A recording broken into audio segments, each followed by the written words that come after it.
Welcome back to the channel, guys. My name is Jason and I am your watch guy today. We are reviewing a British micro brand today. You have maybe seen Pompeak on the channel before. I reviewed one of their watches earlier in the year, maybe last year, one or the other. But they've sent me in their latest Sub-Aquatic model, and it is based on the Rolex Submariner, but with a nice little twist from Pompeak themselves. Now, this one really does bode the question, how good can a Homage be? This one is a British-made watch, however, it's packed with a Swiss movement, and it's got some really lovely quality details in it. If you'd like to pick up one of these watches or one of their other watches, then I do have a link in the description. Go check out Pompeak. It's really nice to support British micro brands. I always feel a little bit of a kindred spirit towards them. Now, without further ado, let me turn this camera around and let's review this watch. This is the Pompeak Sub-Aquatic, and I am so glad that I catches the light like that in this angle because it really does show off the watch to you guys.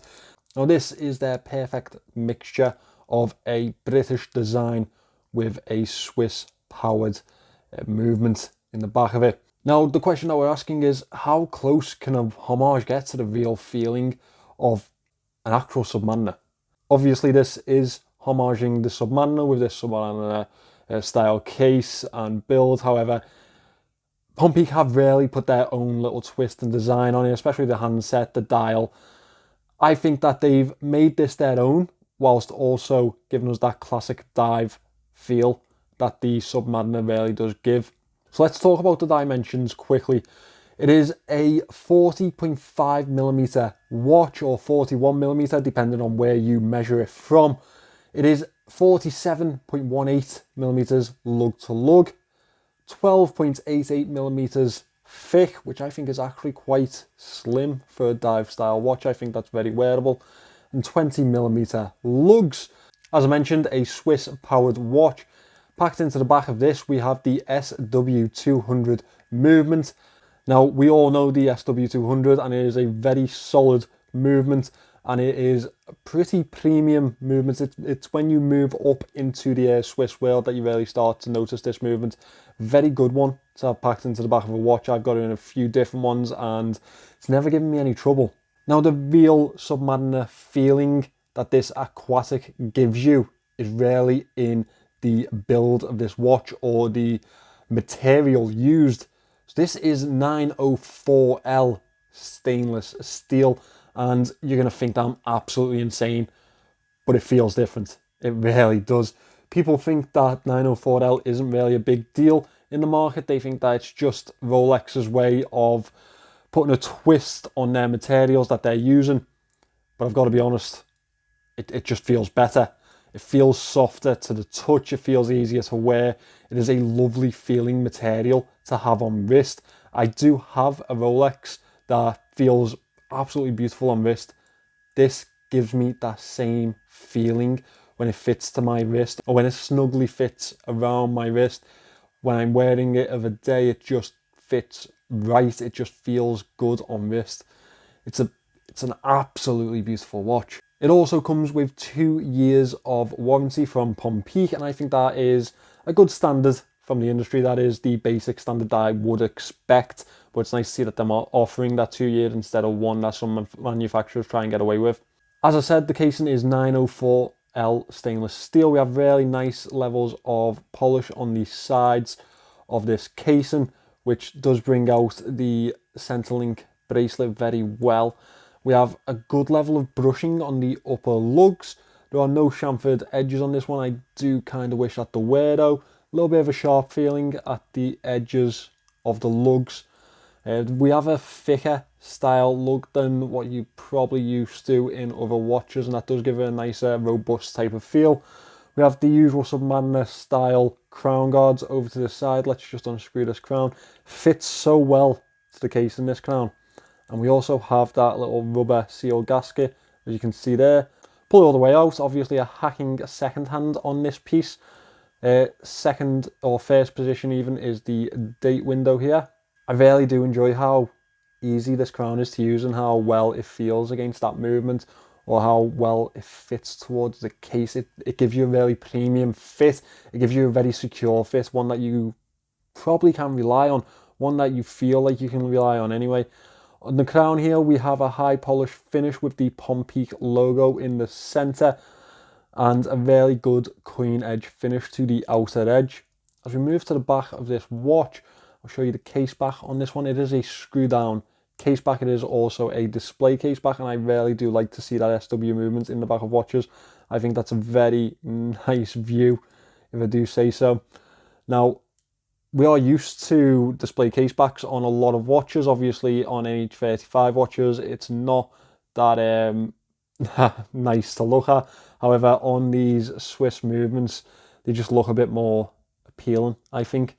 And obviously, the usual information around the outer edge of the watch. As we move to the bezel on this one, it is a unidirectional dive style bezel. We have the 15-minute dive indicator over to the side, coin edge finish.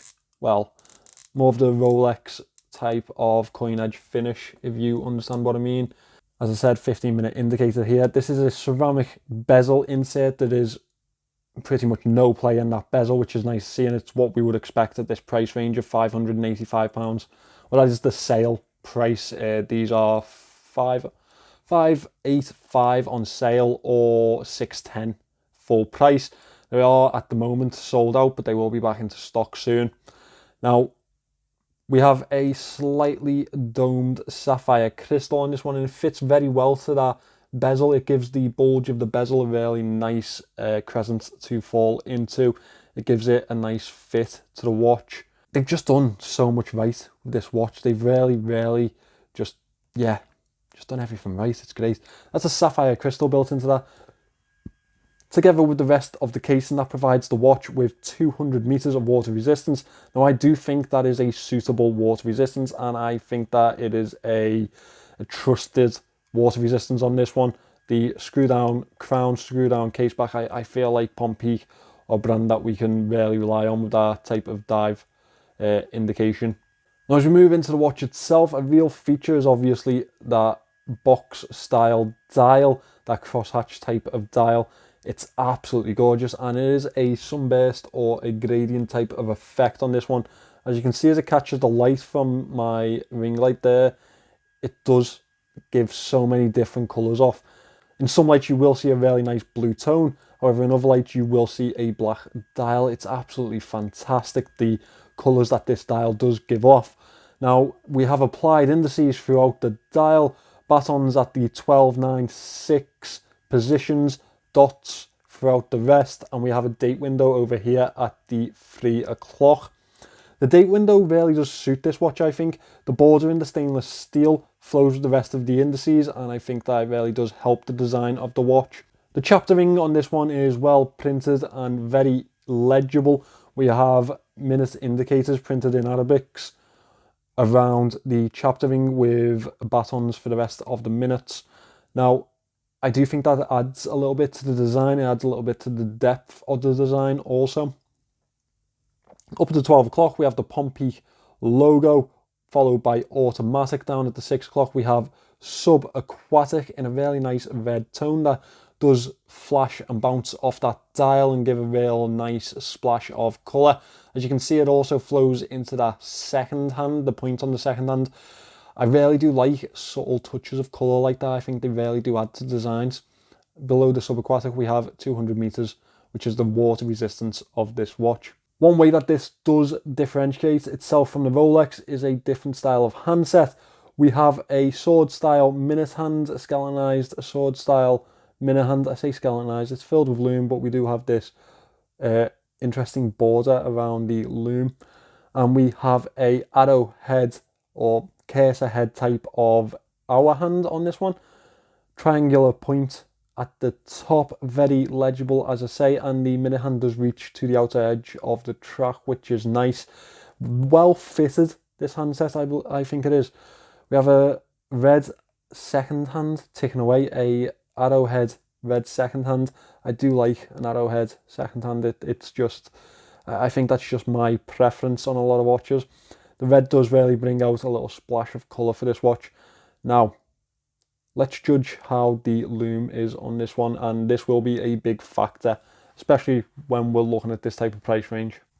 And here it is, the Lume shot on this one. Now, it is a good level of that pale blue Lume. Well, it's a good level on the bezel and the handset itself. However, in person, I can see that the indices are fading much quicker. They are a lot paler in comparison. Now, I'm looking around my desk at the other watches, and there are quite a few that outdo this one. However, it does look like it is lasting really well. I think it's a long-lasting Lume. It's not the brightest in the world, but really the longevity of your Lume is the biggest factor. I think Pompeak have done well enough with this Lume to get a pass. As I say, not the best in the world, not the brightest in the world. However, it is very, very good at lasting the distance from what I can see here. I do feel like it's the old tritium argument there. What do you guys prefer? Do you prefer a bright Lume, or do you prefer a longer lasting Lume? Obviously, we'd prefer both, but if you had to pick one, let me know in the comment section which one you go for. As we move away from the head of this watch and we move on to the bracelet, it is the obvious Rolex Oyster style bracelet on this one. Now, we have a polished mid link with brushed outer links, and it really does flow with the design of the watch. The brushing flows with the lugs very well, and the level of polish is pretty fantastic, to be fair. As we move on to the clasp, we have a Rolex style clasp with the Pompeak logo etched onto the polishing center of it, and again, really nice brushed edges. This is a male end link, but do we not expect that from this style of watch? I have no issue with how this fits on my wrist. I think it fits really well and it feels really comfortable also. Now, one really nice feature of this watch, or this bracelet even, we have a machine clasp there, as you'd probably expect at this price range. However, another thing that it does do is a glide system on the clasp. Very nice to see. Obviously, perfect for those sweaty days, or for locking this onto your wetsuit. Absolutely lovely feature to have in a watch, and not one that you get in many, to be honest. I wish we saw it in more, to be fair, because it's just a smart solution to that issue, really, isn't it? And just clasp that back up, close over there. It really fits together very well. Screw links on this one, as again you would expect. Now, I am challenged to come up with a moan section for this Pompeak. So, this is again something that I'm going to have to be very picky on and very objective and very critical, I think, because this watch is fantastic. However, let's throw the argument of its negatives into the ring. Now, I think £585 or 610 is a fair price for this watch, especially with the materials used, the quality that goes into the watch itself, and their little touch of design that they've added onto this already classic and notorious design. I do think that it's worth it. Personally, I think it's worth it. However, there will be an argument that it is 500 or pretty much £600 for a Homage watch. Personally, I think it's worth it, 100%. Let me know if you think the same, because it is a very interesting factor, isn't it, when we look at these Homage watches? Is it different enough to warrant it being on the market, and is it good enough to warrant that price without it being a complete design of their own? Another thing that I do need to mention is that I think that the indice sizing is a little bit off, only slightly. I'd like the dots to be slightly bigger, slightly more enlarged, but aside from that, I do think this is a fantastic watch. I really, really love how this feels on wrist. If you've never had a 904L watch on wrist, you won't understand what I mean. It's just different. And it's better. It is really better. Definitely one to have a look at if you want a Submariner style watch with a little twist. I think it's an absolutely fantastic design, and I think Pompeak have really outdone themselves on this one. So well done to them. So guys, that is the Pompeak Sub-Aquatic, an absolutely fantastic watch. I do wish those indices were slightly bolder, however, the dial is absolutely stunning, and I think Pompeak have really done a brilliant job with this. And 904L stainless steel, you need to experience it, you really do. I didn't think much of it until I actually had a watch of 904L, and yeah, it's different. Now, if you'd like to check out Pompeak, I have linked their website in the description. Please head over there if you want to have a closer look at this watch or any of their other products. If you're new around here, please subscribe to the channel. I'm going to have plenty of content to keep you entertained throughout December, so it's worth sticking around. Thanks for watching this one, guys, and I will see you in the next one.